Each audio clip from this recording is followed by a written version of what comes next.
Welcome to Over 50 So What? I'm Carol O'Halloran. Life is full of surprises. Did you know that the choir from ABBA the Museum in Sweden came out and performed for Rainbow Seniors in Geelong? It was sponsored by the Victorian Government and we were there joining in the fun.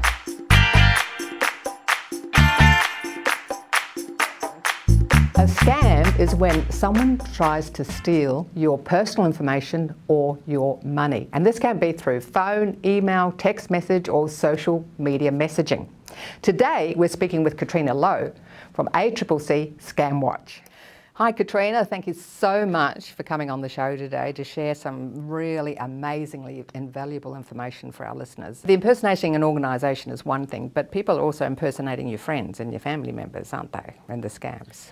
More recently, we have seen examples of scams on social media that utilise what's sometimes known as credential stuffing, where they can use email addresses and passwords that have been the subject of data breaches and hack into people's social media accounts. So recently we had reports of scams involving Taylor Swift tickets, and one of the features of that scam was that the messages seemed to come from friends on social media. So again, where you're getting those perhaps too good to be true, very enticing messages coming from what seems to be your friend on social media, if you are tempted, maybe call them.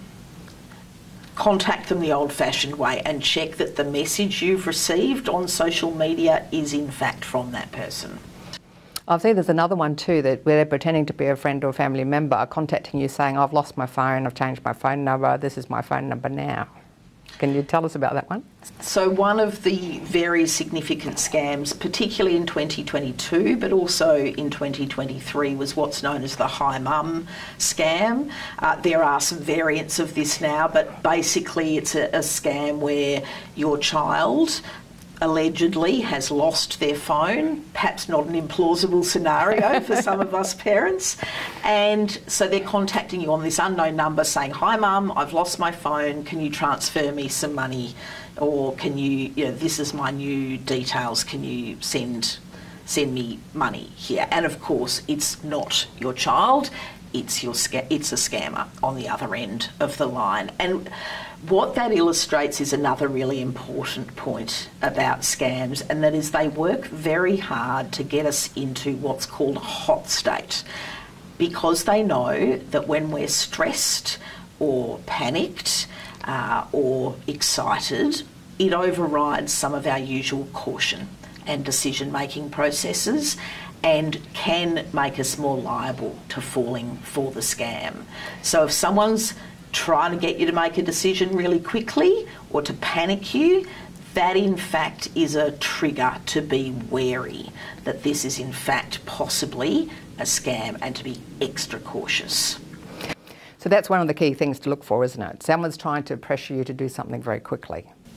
That's exactly right. So we ask people to remember 3 simple words to help protect themselves, and they are stop, think, protect. And the stop is very much about building in that pause, because the scammers are trying to override our natural cautious instincts, and so just stopping and thinking is a really good way to protect yourself. Now going back to the bank situation, some of them are saying, we're from your bank, someone's hacked your bank account, you need to set up a new account, you need to transfer money. Can you talk us through that common scenario? So we are hearing increasingly about bank impersonation scams, and as you say, that is where someone will call you, usually from the fraud department, so-called, of the bank, and will say that your account has been compromised, which obviously is a very concerning message for anyone to hear. But the big red flag for these sorts of scams is that act of being asked to transfer money. Your bank will never ask you to transfer money out of your bank account to protect it. So if someone is telling you to do that, it's a scam. And if people want to know more about Scamwatch, we've got this amazing little black book of scams here, which I think everybody can download. They can download the PDF. This will help you navigate. And intelligence, or knowledge is power. Learning as much as you can is the key, isn't it? So the Little Black Book of Scams is a great resource for consumers. It's available on our website. It's available in audio format and an accessible format, and it's also been translated into 10 key languages. And what it does is give people information about generally what scams are. It talks about what some of the key scams we are seeing at the moment, and it provides some of the tips that we've talked about today about both how to spot and avoid scams. And if people want any further information about what they've found in the Little Book of Scams, there is a lot more on the Scamwatch website, so I would encourage people to look there as well. All right, the Scamwatch website, get the Little Black Book of Scams. Now, if you have actually handed over money and been scammed, what support is available? So, if people think they've been scammed, the first thing they should do is contact their financial institution. Unfortunately, it is often the case that once the money is gone, it's gone, but contacting your bank as soon as possible does enable them to put stops if there is money that hasn't left your account, and that's really important to stem the losses. We also provide some information to victims of scams through our Scamwatch website, and there is also support available through an organisation called ID Care, and that's particularly if people have been the victim of identity theft or have suffered significant scam losses. Well, thank you for going through all that information, and I'm glad to hear that the numbers are dropping in investments, and hopefully we can get the over 55s into there. Is there anything you could like to tell our viewers directly to finish off with of what they should do as far as scams? So there are 3 key types of investment scams to look out for. Firstly, where the investment simply doesn't exist at all. They're perhaps some of the easier ones to identify by research. Another version is where the scammer is in fact impersonating a legitimate financial institution or investment house.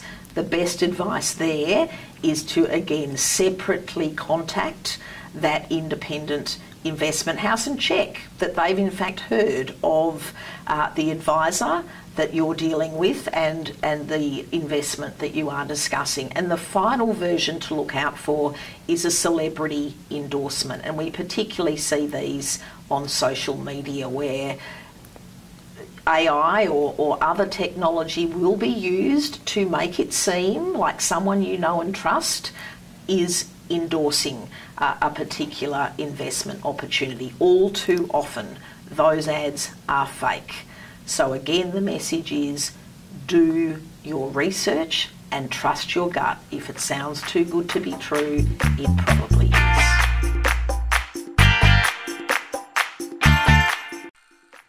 Thanks for watching our TV show. Be sure to hit subscribe and then you'll never miss an episode. Jump on Facebook, join our group, get in on the fun, fitness, wellness and inspiration. I'm Carol, over 50, so what?